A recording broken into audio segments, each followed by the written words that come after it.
by blood, we are. You know what I mean? Our family, we are, man. You know what I mean? Of course, this is where I was born. I was born and bred in England. Okay. I've just been in the States for such a long time, and we have the good Jamaican blood in there. Okay. Before we get into the what part of Jamaica, what part of London are you from? I'm from, I was born in Chelsea, but brought up in Neasden, Harlesden area, Okay. So what made, obviously, so that means you're coming from a sound system background. When you got into the business, what kind of sounds was you listening to? Well, we're talking about the 80s new money. You know them day there? You know them good day there, when everybody was a DJ, everyone was trying to be, one of the guys from Saxon. The Saxon was a sound for me as we were growing up. You know what I mean? And sounds like B-Rocket, Java. That was my teenage influence. Yeah, man. So around about them times, was you called Alpheus Love? How do people listening back in those times? How would they remember you as? What was you called them times? Oh man, you're gonna bring me back there.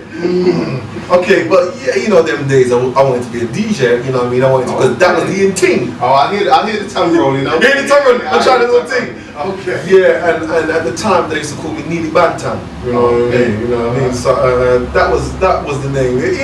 No one's asked me that before. Go on. The question I want to ask is, what sound was you? Because obviously we used to get all that information from sound tapes. You couldn't get no information from like the news and the paper. This was all sound tapes. So what sounds was you working them times? Well, them time I was working in a sound, like a school sound. In school, and you had your spars and made a sound. It's called trench tone rockers.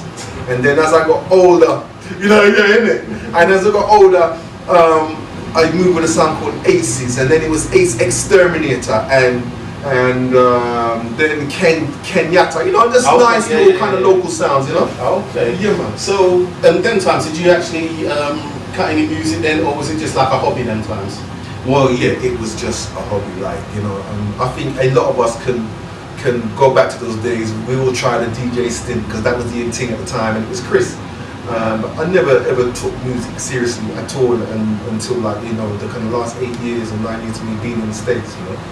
Okay, so obviously you were born here, raised here. So what made them move from England to abroad, and where did you actually move to?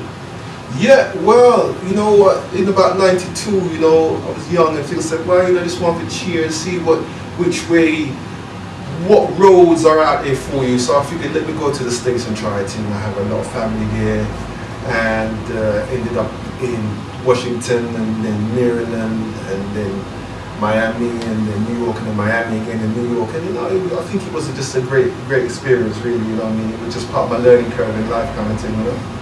Yeah, well, no, of course. If you get the opportunity to go out, you've got family to reach out to and stuff like that, then you know what I mean. That's the right thing to do. Because a lot of the kids, because I can tell you right now, you probably when you come back, I don't know how long you've been back for. Some things haven't changed, and a lot of things have changed. But there's a lot of things I'm sure you can still relate to. Right. So how did you actually get into the business then? Tell me. Yeah. Well, I was living in Miami, and my best friend down there has a sound called Don Juan Musical Showcase, and I used to DJ, like we just said in the days.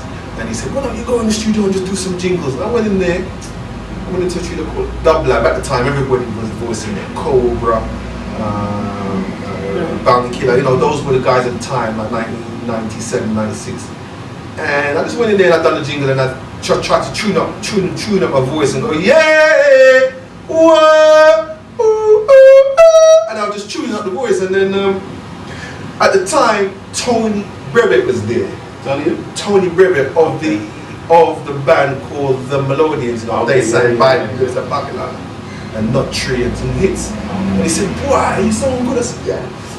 And he said, when you come back up to New York, I'm going to take you to Studio One. And I didn't quite hear what he said. But anyway, I went back to New York, I met him, and he took me to Studio One. And since then...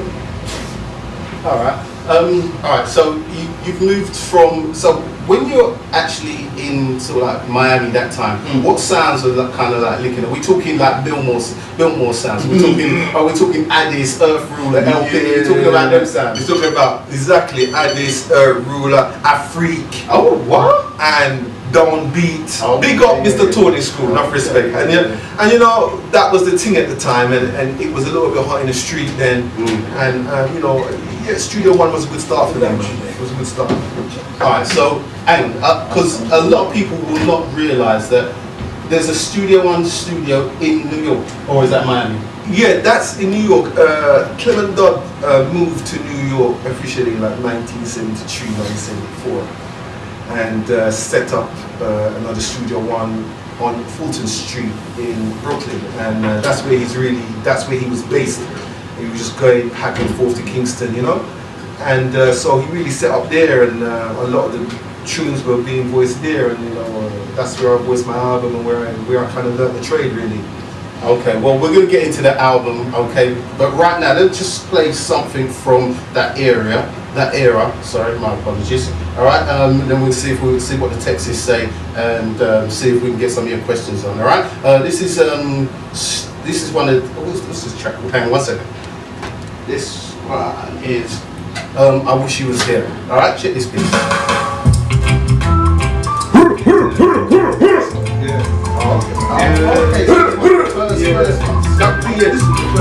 That's fun.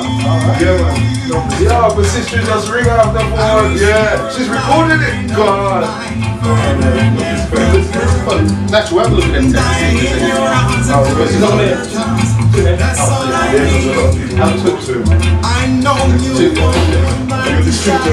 Yeah. Oh, yeah, that's right. Yeah, man. We just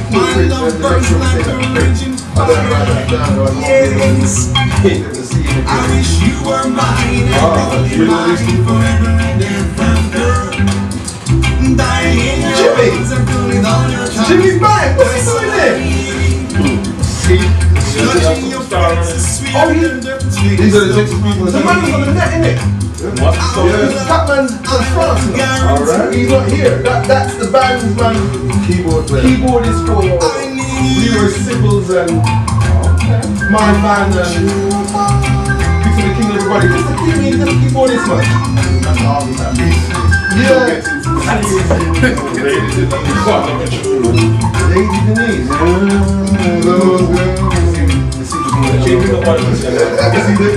See, when he comes, when he moves, I wish you were mine and only mine forever. No, man, that's what you do.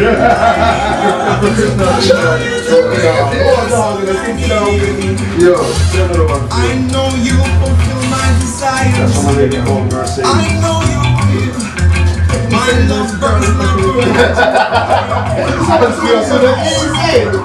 I wish you were mine and only mine forever. Dying in your arms and feeling all Mercedes, Prince, touching your face is sweeter than dirty. Next one. Alright, alpheus, could you tell me a bit about the working process of working down? This is like one of your first tunes, so let's tell me how this came about and who you worked with, who produced it and stuff. Yeah, well, first of all, this was produced by Clement Dodd of Studio One. So that's nice. It was straight up, and this was like the first release for me at Studio One, and you had to, you kind of have to learn how to write your tunes first, and they kind of teach you how to structure your song and how to lay down harmonies, find the best note that you can sing in, find your first note, find your second note, and find where you are comfortable, and structure the song around your character and everything. And those things have to happen over the course of 18 months before I can even get to have a tune that's out. And that was great, you know, and this was the first one that come out, yeah, man, on the Desperate Lover Rhythm. Okay, yeah, man, your bandy. Yeah, so what I'm trying to work out and grasp, because remember, your parents you're brought up here. You listen